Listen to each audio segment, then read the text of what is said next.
할렐루야. 하나님께 영광 돌립니다. 기도합니다. 하나님, 영광과 감사와 존귀가 하나님께 있습니다.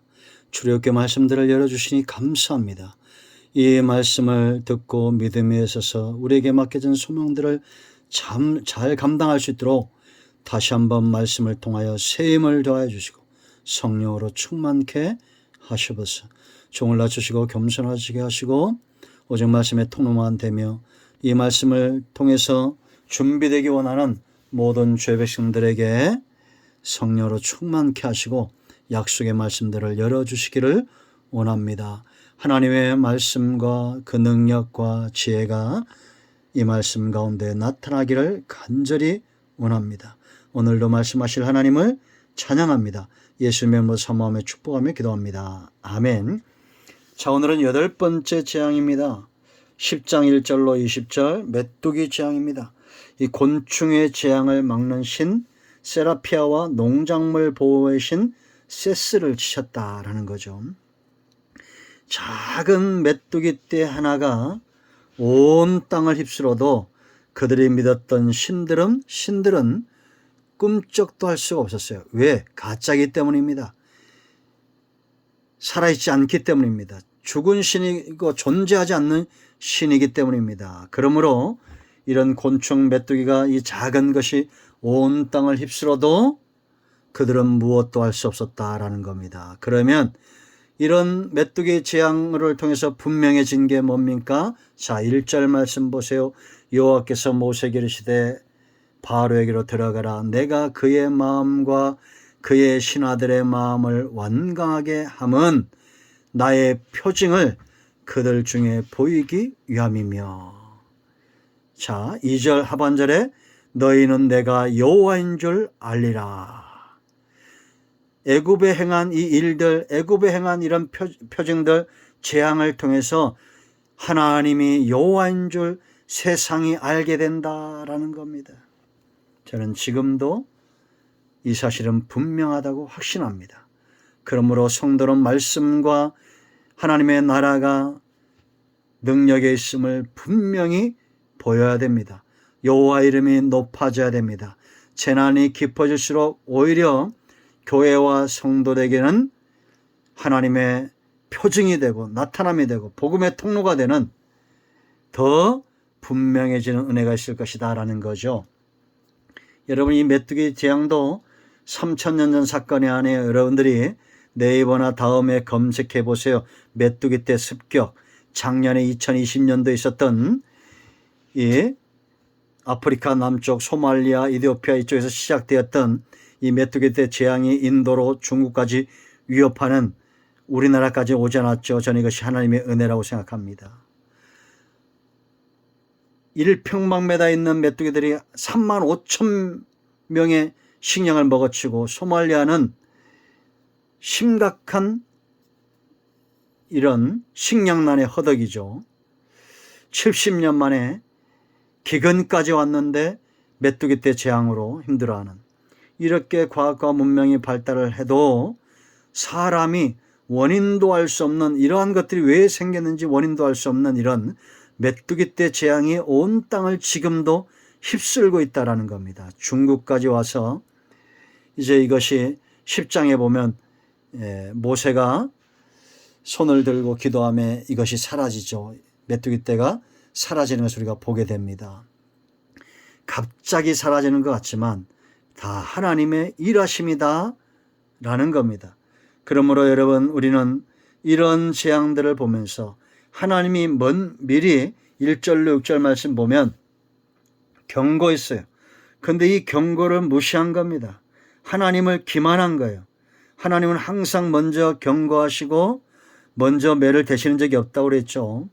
심지어 소돔과 고모라 성 같은 데도 하나님은 그냥 아브라함을 넘어가지 않고 아브라함에 찾아오셨어요. 왜 그런다고 그랬어요?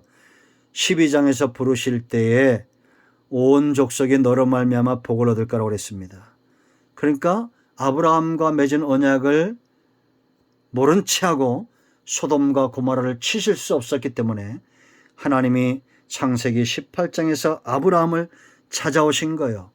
그리고 소돔과 고모라 성을 칠 것을 얘기하죠. 그때 막아섰던 자가 누굽니까? 아브라함이죠. 그래서 아브라함의 기도를 생각하사 19장 29절 말씀을 보면 그의 조카 롯을 이끌어냅니다.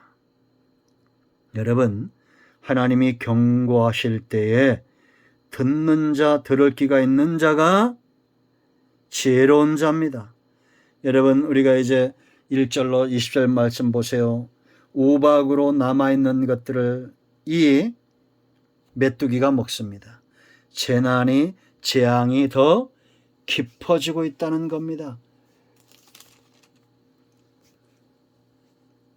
바로가 이 경고를 듣고 너희 자녀들을 보내지 말라고 말하죠. 장정들만 가라고 말합니다. 그리고는 쫓아냅니다. 듣지 않았다는 겁니다. 하나님의 백성들, 하나님의 말씀을 전하는 자들을 쫓아내는 그런 일들이 있다. 10절에 10절 11절 바로에서 쫓겨났다. 듣지 않겠다는 겁니다. 귀를 막고 소리를 지르는 거 이게. 여러분, 우리는 하나님의 말씀 듣기를 사모하고 그 말씀이 내 삶 가운데 얼마나 유익인지를 감사하고 하나님 앞에 서 있어야 됩니다.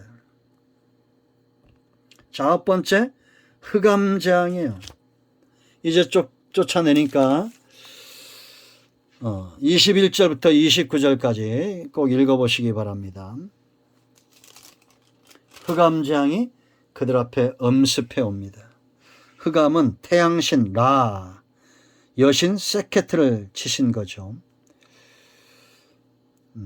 태양이 힘을 잃었다는 겁니다. 애굽이 섬기던 가장 위대하고 높은 신이 바로 그들이 자랑했던 신이 바로 태양신이죠. 그들의 희망이었던 이 태양이 오히려 재앙이 되고 있다는 겁니다.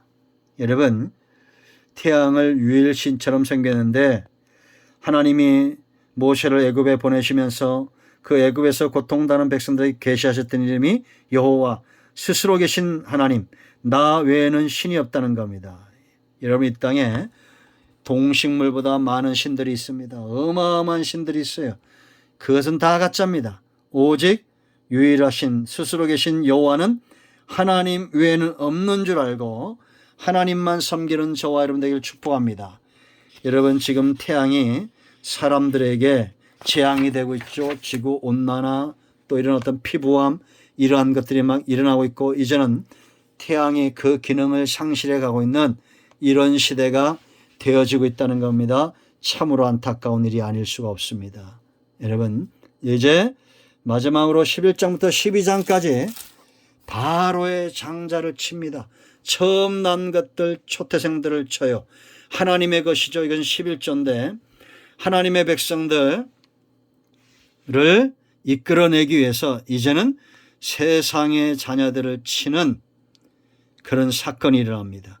이럴 때 어떤 자들이 여기 살아납니까? 12장을 읽어보세요. 바로 6월절 어린 양을 잡고 문설주와 임방에 그 피를 바르고 그 안에 피한 자들이 살아납니다.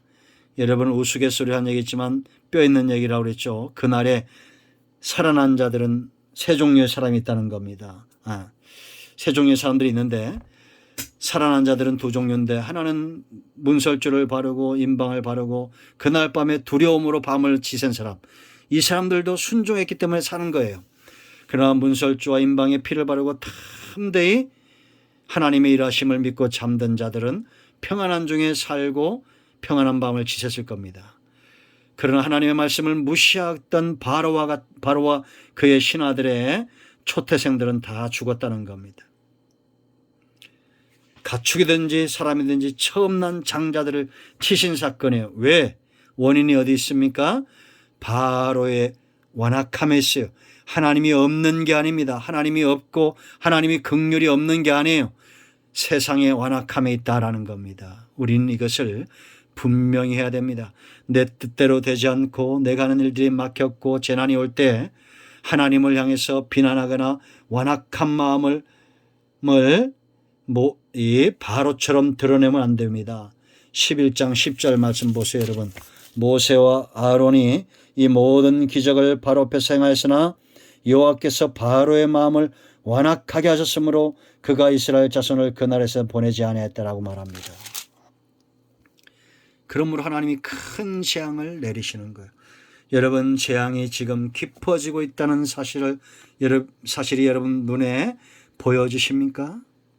지금 세상에 주님 오실 날의 징조가 분명해지고 있다는 사실이 보여집니까? 사람들 속에 있습니다. 바롭처럼 완악해지고 강팍해지고 고집이 세지고 있습니다. 주님 오실 날이 멀지 않았다는 겁니다. 재난은 깊어지고 있고 과학과 문명이 발달되고 있는 이런 때에 메뚜기 재앙이 임하고 코로나 전염병이 임하고 온 땅에 이제는 강도 바다도 공중도 하늘도 살 수 없는 그런 시대가 우리 앞에 도래했습니다.